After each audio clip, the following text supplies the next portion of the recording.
Na questão da disputa comercial, né, entre os Estados Unidos e a China, ela começou no ano de 2017, né, em 2018. O Trump começou a efetivamente implementar as sanções, enfim, aumento das tarifas, os chineses responderam, e no final de 2018 houve uma trégua, né? Parecia, né, essa trégua foi até mais ou menos março, que você estava caminhando num sentido de chegar a algum tipo de acordo.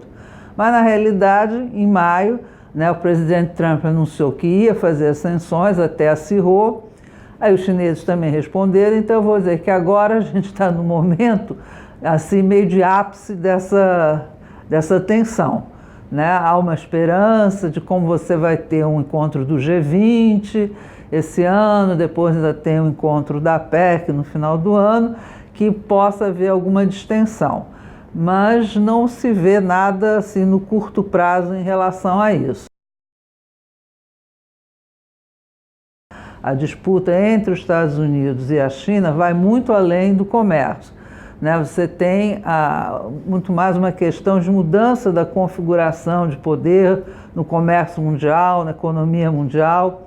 A China, quando lançou o seu plano, né, o Manufacturing em 2025, selecionou alguns setores de alta tecnologia, onde ela claramente anuncia que persegue a liderança tecnológica em alguns desses setores, e isso começou especialmente a incomodar os americanos, porque alguns desses setores são setores da indústria de defesa.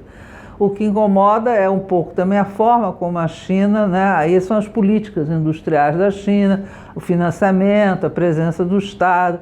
Então a gente pode dizer sobre esse aspecto que essa guerra comercial, que vai muito além do comércio, ela certamente não vai ser algo breve, porque é a acomodação de uma nova grande potência dentro do sistema internacional e que não segue exatamente os mesmos pontos, os mesmos preceitos que os americanos seguem. Então, é como você concilia dois estilos diferentes de governança, tá, dentro do sistema internacional.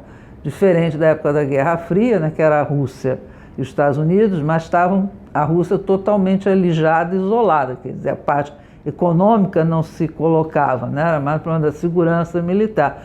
E a China não, ela cresceu dentro desse sistema. O sistema multilateral, é sempre bom a gente lembrar, ele é um sistema, né, a organização do sistema reflete os interesses dos seus participantes, né? O sistema multilateral no comércio, como a gente conhece, foi criado no pós-guerra pelos aliados, mas onde os Estados Unidos teve uma presença muito forte. Quer dizer, os Estados Unidos era considerado o guardião do multilateralismo. Então, várias das diretivas desse sistema refletem os interesses dos próprios estadunidenses, quer dizer, do próprio governo norte-americano. E o sistema foi caminhando, criando exceções, né, que eram respaldadas, às vezes eram no próprio interesse dos Estados Unidos ou dos seus aliados, e o sistema foi andando, né? O problema é que com a chegada da China, né, isso mesmo independente dela, mas principalmente depois que ela entra dentro da OMC, e com a ascensão que a China fez muito rápida, né, no comércio mundial, e agora também com a sua ascensão em outros setores, principalmente na área de tecnologia, os Estados Unidos, aquele sistema multilateral, na forma como ele está estruturado, do ponto de vista dos americanos, parece que não os interessa, no medida que ele não consegue resolver, por exemplo, a questão das disputas que os Estados Unidos têm com a China. Quer dizer, os Estados Unidos, no fundo, está apontando que o sistema multilateral é fraco para disciplinar a China, o sistema multilateral não consegue resolver a questão dos subsídios, né? E aí você tem as opções, quer dizer, você tinha uma opção de tentar, né, como eu acho que o Obama fez um pouco, né, passar isso, tentar dizendo, é possível criar regras compatíveis com o número maior de países, que era a questão do acordo transpacífico, né, ou a opção do Trump, né, que é uma opção, não, o sistema multilateral não me serve, eu não quero mais esse sistema, dessa forma pelo menos, e vou partir para o bilateral. Se a gente compara com a época do Reagan, dos anos 80, onde havia uma grande tensão com o Japão, também os americanos questionavam muito o sistema multilateral, época do gás.